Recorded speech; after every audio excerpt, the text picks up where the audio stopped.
Alert to the IMF, FME. Togo is lying to you. Reject all official government reports. They are pure fraud.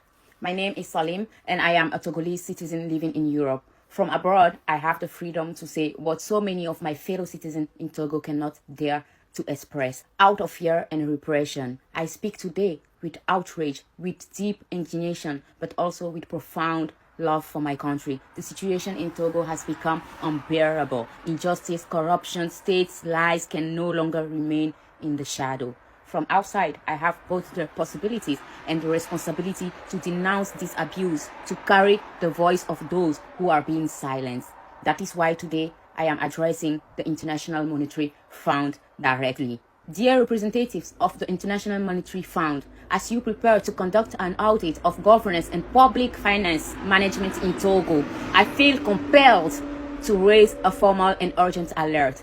You are about to evaluate a system that is structurally corrupt, based on institutionalized fraud, manipulated figures, and total opacity. This is not a personal opinion. These are the official conclusions of Togo Old Court of Auditor contained in the final report of the execution of the 2022 finance law published in September 2024. What follows is not hear and say. It is the official truth that Togolese state seek to hide from you. Number one, the 2022 budget was executed in total violation of the financial law voted by Parliament. The 2022 finance law was not executed in accordance with the parliamentary authorization. Massive and unauthorized spending was committed across several programs. Illegal budget reallocation were made without respect for legal budgetary strength. The Ministry of Health alone, for example, committed over $10.83 million in unexplained, unplanned, and unauthorized expenditures. Number two, key ministries operated with complete impunity and zero accountability. The Ministry of Planning failed to submit both its annual performance plan, PAP, and its annual performance report, RAP. Well, the Ministry of Foreign Affairs submitted an RAP, but it was entirely empty. Result, it is totally impossible to evaluate how public funds were used in some of most strategic ministry.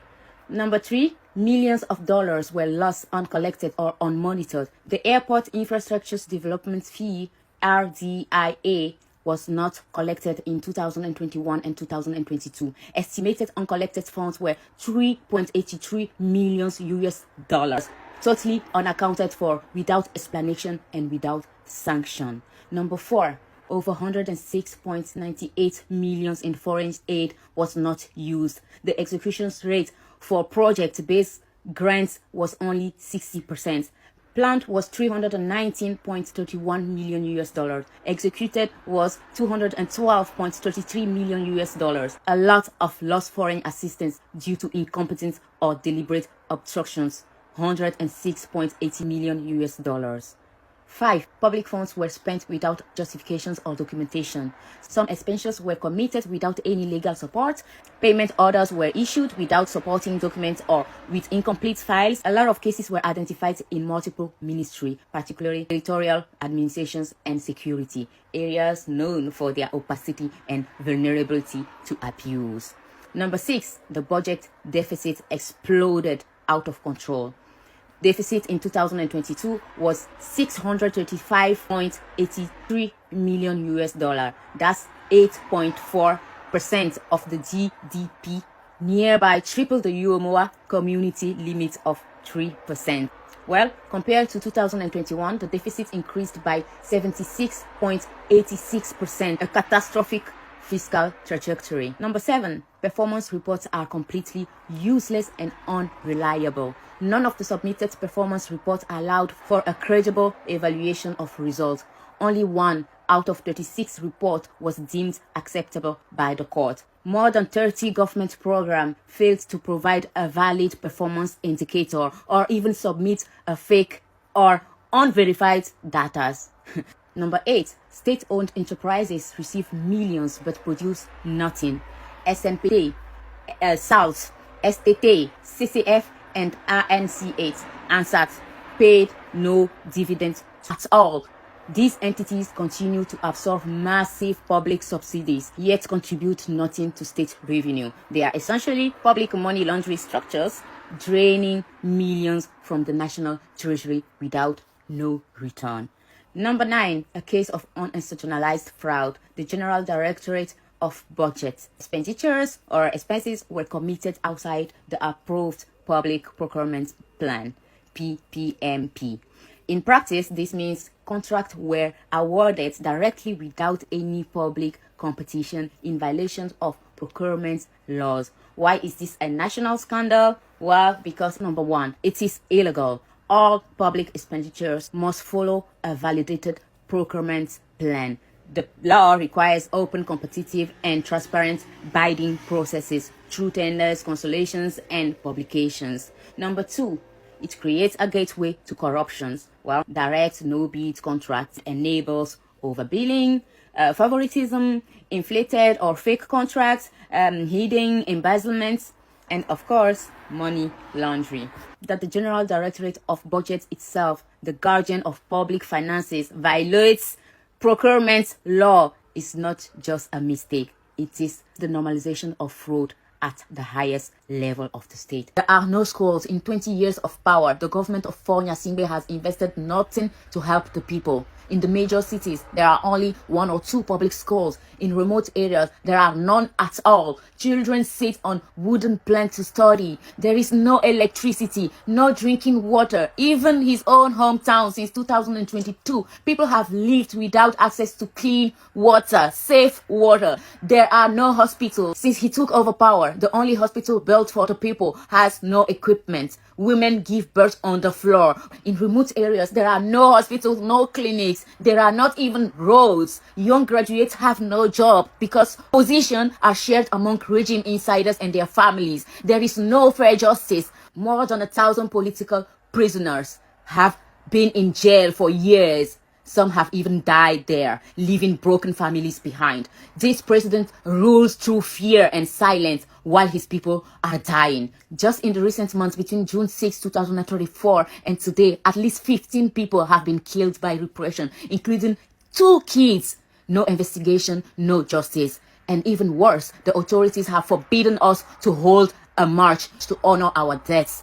The Togolese people are suffering, yet you continue to inject money into a country where we see no improvements. Not only do we see nothing, but we are silenced, we are killed. Electricity is expensive and hard to access. Since June 6, we have also faced an internet blackout ordered by the state. The telecommunications company obeyed orders to stop us from denouncing 20 years of dictatorship. It is time to open your eyes to the corrupt and heartless system you continue to support. A system that is killing its own people. The loan you are giving out to Togo is supposed to help the people, not be the reason why they die, not be the reason why we are being killed day by day. FME, do not trust the government's self-evaluation. Reject all reports, any report submitted by the Togolese authorities. These documents are fabricated, inflated, and deliberately misleading. The Court of Auditors, a constitutional institution, has clearly stated the official figures cannot be trusted. And yet, despite the reality, the IMF, FME has recently approved yet another loan to the Togolese government.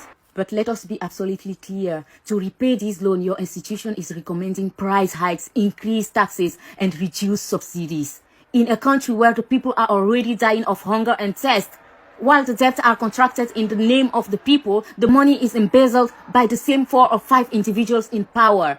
And the people are left to pay the price. Not the government, not the elite, but the majority of the Togolese people who are already in poverty, vulnerable, and voiceless. Every time you approve a loan without independent verification, you reward theft and punish the innocent. Every price increase you recommend in this context becomes a death sentence for the poorest. This is not financial assistance, it is economical asphyxiation.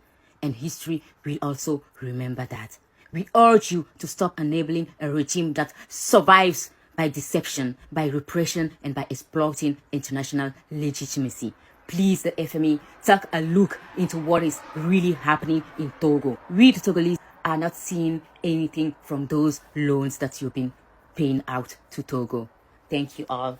à mes chers frères et sœurs togolais. Ce message est en anglais et il est adressé directement au FMI. Je vous demande de le partager massivement, de les taguer et si possible de le leur envoyer en message privé. Dans cette vidéo, j'explique exactement comment les prêts et les budgets sont gérés dans l'opacité totale au Togo. C'est donc très important de le partager, de les taguer, car en ce moment, ils sont en audit au Togo. Ils doivent voir cette vidéo. Ils doivent ouvrir les yeux sur les chiffres et les rapports qui vont leur être présentés. Rien ne doit rester caché. Merci.